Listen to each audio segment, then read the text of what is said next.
Hello, I am Onyinye Jason, and I will be presenting a case of a patient I had contact with at the clinic.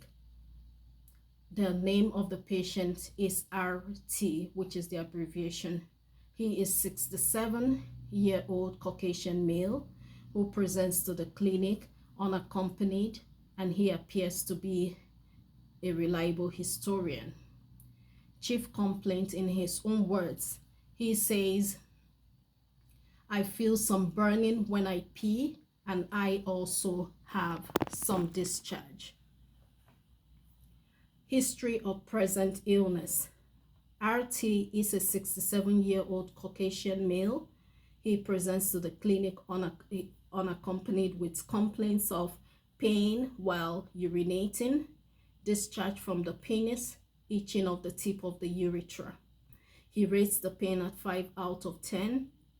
He stated that this sign started 4 days ago and the urethral discharge started 72 hours after sexual intercourse with a friend. He denies tenderness or swelling of the penis or scrotum.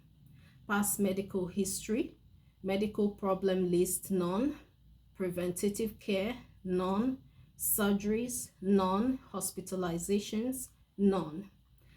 He denies food, drug, or environmental allergy. Family medications, he denies taking any medication. Family history, he reports being adopted as a child and does not know his biological parents. He has a wife and 2 children, and he lives in a single family house or a single family home with his children and wife. Social history, he reports being sexually active with multiple sexual partners and intermittent use of condoms. Chemical history, tobacco, alcohol, or drugs. He reports to taking 2 bottles of beer every weekend. He denies substance abuse and history of smoking. Review of systems, constitutional. He denies chills, fever, fatigue, or weight loss. Cardiovascular, he denies nocturnal dyspnea, edema, palpitations, or chest pain. Pulmonary, he denies cough, shortness of breath, or hemoptysis. Genital urinary, he reports dysuria, urethral discharge, itching of the tip of the penis. He denies abnormal urine color, pelvic pain, frequency, or history of sexually transmitted infections. He reports being sexually active with multiple sexual partners and intermittent use of condoms. Objective, vital signs. His temperature is 98.5, respiration is 20, and blood pressure is 122/85. Physical appearance. He is an elderly male who matches stated age. He is alert-oriented and well-groomed. He is in no acute distress. Cardiovascular, his pulses are 3+, heart sounds S1 and S2 with regular rate and rhythm. Respiration is unlabored and regular. The lung fields are clear to auscultation. Genital urinary, he has a palpable testis and presence of urethral discharge. The differentials, the first differential is interstitial cystitis. This is characterized by pain during sex, pelvic pain, frequency, and urgency of urination.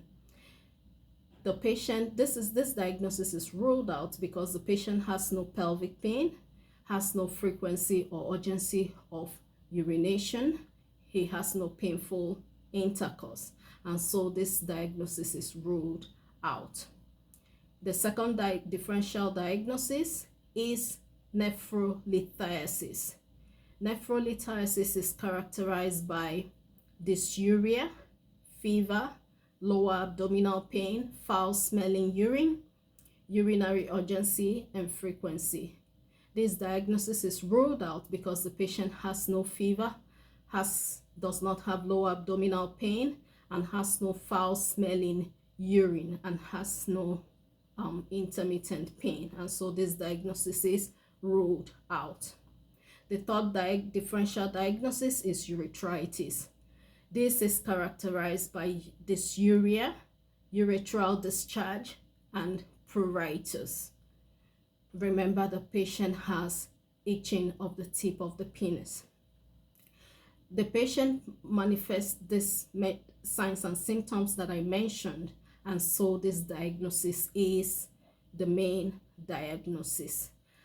Apart from that, this diagnosis is the main diagnosis because he has sexually transmitted activity with multiple sexual partners, and he reports intermittent use of condoms, and so urethritis is the main diagnosis. Education.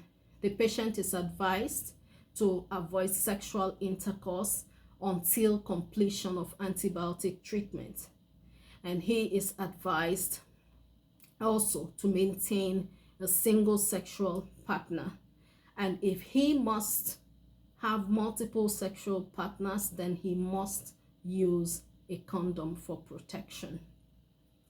He is also instructed that if the symptoms persist after the antibiotic, which is going to be prescribed to the patient, then he should return to the clinic. And for follow-up, the patient is advised to return to the office in case the symptoms persist after antibiotic treatment.